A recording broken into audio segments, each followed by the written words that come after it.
ছিলেন ব্যবসায়ী, সেখান থেকে হয়েছেন সাংবাদিক। সাংবাদিক অনেক আছেন, তবে জুলকারনাইন সায়েরের মতো তীক্ষ্ণ মেধা ও গভীর দৃষ্টির সাংবাদিক খুব কমই আছে। অনুসন্ধানী সাংবাদিকতাকে সায়ের অন্য পর্যায়ে নিয়ে গেছেন। সুদূর যুক্তরাজ্য থেকেও তিনি বাংলাদেশের পেটের খবর বের করে আনেন। কে কি করছে সবকিছুই যেন তার নখদর্পণে। দেশে থাকা সাংবাদিকরা যেটা পারেন না, ভিন দেশে বসেই তিনি সেটা করেন। তাই অনুসন্ধানী সাংবাদিক হিসেবে সবার মাঝে তার আলাদা একটা পরিচিতি আছে। যে কাজটা আইনশৃঙ্খলা রক্ষার সঙ্গে যুক্ত ব্যক্তিদের করার কথা, সায়ের অনেক সময় সে কাজটা করে দেন। তার দাবি, হাদিকে গুলি করা ব্যক্তি ভারতে চলে গেছে, তবে বাংলাদেশ পুলিশ বলছে হাদিকে টার্গেট করা ব্যক্তি দেশে আছে। একজন সাংবাদিকের সবচেয়ে বড় গুণ হলো ক্ষমতাবানদের অস্বস্তিতে ফেলে দেওয়া। এই কাজেও জুলকারনাইন সায়ের যেন সেরাদের সেরা। আওয়ামী লীগের সময় নেতা মন্ত্রীদের বিভিন্ন গোপন খবর ফাঁস করা সায়ের এখন অন্তর্বর্তী সরকারকেও ছেড়ে কথা বলছেন না। এর আগে তিনি বিমানবন্দরে উপদেষ্টা আসিফ মাহমুদের ব্যাগে অস্ত্র ম্যাগাজিন ধরা পড়ার সিসিটিভি ফুটেজ প্রকাশ করে আলোচনার জন্ম দিয়েছিলেন। মূলত ফেসবুকের মাধ্যমে অনেকে জুলকারনাইন সায়েরকে চিনেছে। নিজের ফেসবুক পেজে তিনি বিভিন্ন অনুসন্ধানী তথ্য তুলে ধরেন। 2024 সালে শেখ হাসিনার পদত্যাগের আগ মুহূর্তেও তিনি নানান খবরাখবর দিয়েছিলেন। জুলকারনাইন সায়ের প্রথম আলোচনায় আসেন আল জাজিরার এক অনুসন্ধানী প্রতিবেদনের মাধ্যমে। শেখ হাসিনার সমর্থনে জেনারেল আজিজ আহমেদের পরিবার কিভাবে দুর্নীতির সাম্রাজ্য করে তোলে সেটা প্রকাশ্যে আসে তার এক রিপোর্টে। এরপর একের পর এক অনুসন্ধানী রিপোর্ট করেছেন তিনি। সামাজিক যোগাযোগ মাধ্যমেও প্রকাশ করেছেন ভয়ঙ্কর সব তথ্য।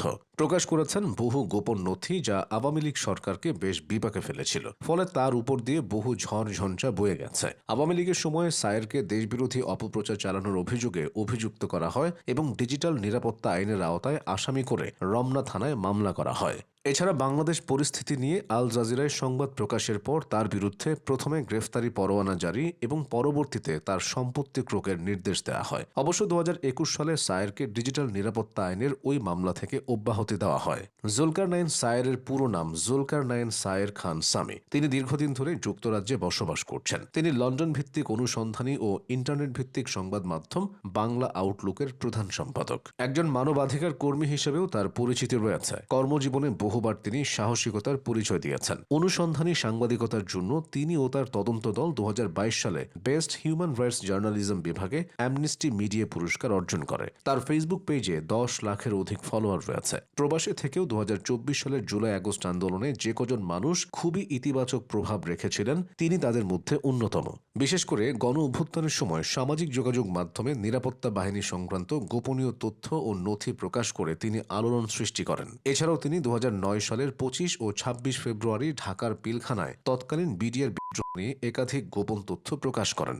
2025 সালের 1 মে জুলকারনাইন সায়েরের তৈরি the mother and the monster documentary প্রচারিত হয় আল জাজিরা টেলিভিশনে, যেখানে সাবেক প্রধানমন্ত্রী শেখ হাসিনার শাসনামলে করা বিভিন্ন দিক তুলে ধরা হয়। প্রায় 48 মিনিটের এই তথ্যচিত্রে প্রধান উপদেষ্টা মোহাম্মদ ইউনুস এবং সেনা প্রধান জেনারেল ওয়াকারুজ্জামানের সাক্ষাৎকারে দেশের সার্বিক পরিস্থিতি তুলে ধরা হয়। এর আগে 2024 সালের সেপ্টেম্বরে আল জাজিরার তদন্তকারী ইউনিট বাংলাদেশের সাবেক ভূমিমন্ত্রী সাইফুজ্জামান চৌধুরীকে নিয়ে তথ্যচিত্র প্রকাশ করে। দ্য মিনিস্টার্স মিলিয়ন্স শিরোনামের ওই তথ্যচিত্রের তদন্তকারীও ছিলেন জুলকারনাইন সায়ের। এভাবেই আওয়ামী লীগের পতনের পরও একের পর এক অনুসন্ধানী খবর দিয়ে আলোচনায় ছিলেন তিনি। দেশে না আসলেও দেশের বিভিন্ন গণমাধ্যমে মাঝে মধ্যেই তাকে কথা বলতে দেখা যায়। অনুসন্ধানী সাংবাদিকতাকে পেশা হিসেবে নেওয়া জুলকারনাইন সায়ের দিনকে দিন নিজেকেই ছাড়িয়ে যাচ্ছেন।